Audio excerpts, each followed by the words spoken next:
Shri yes Satyamurthy, Shri వివి గిరి, శ్రీ కాశీనాథుడు నాగేశ్వరరావు, శ్రీ అనంతసేన అయ్యంగారు, శ్రీ గోగినేని రంగనాయకులు అంటే professor ఆచార్య NG Ranga, Shri భగవాన్ దాస్ వంటి ఉద్దండ నేతలతో కలిసి ఆయన 1936, 1945 మధ్య కాలంలో చట్టసభ సభ్యునిగా 10 ప్రధాన కేంద్ర కమిటీలో సభ్యునిగా వారు సేవలు అందించారు. భరతమాత దాస్య శృంఖాలను తెంచేందుకు చరిత్రలో ఎందరో మహనీయులు తమ జీవితాలను త్యాగం చేశారు.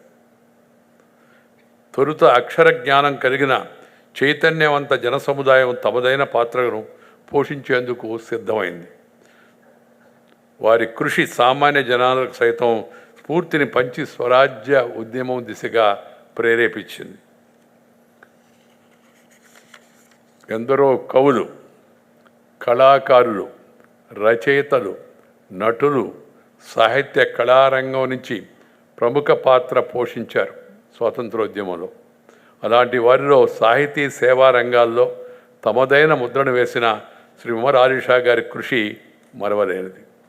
50కి పైగా గ్రంథాలను రచించిన ఆయన జాతీయ భావం, సమానత్వం, సౌభ్రాతృత్వం, సర్వమానవ సమభావన, మహిళాభ్యుదయం ఆకాంక్షిస్తూ రచనలు చేశారు. ప్రజా చైతన్యాన్ని ఆకాంక్షిస్తూ నాటి బ్రిటిష్ పాలనలో జరిగే దాష్టికలను నిరసిస్తూ తమ వాణిని బలంగా వినిపించారు. బాల్య వివాహాలకు వ్యతిరేకంగా, సతీ సహమానాన్ని వ్యతిరేకిస్తూ, కన్యా శుల్కాన్ని, వరకట్నం లాంటి సామాజిక దురాచారాలను ప్రశ్నించడమే కాక ఆ రోజుల్లోనే వారు స్త్రీ విద్యను ప్రోత్సహించేందుకు ఎంతో కృషి చేశారు.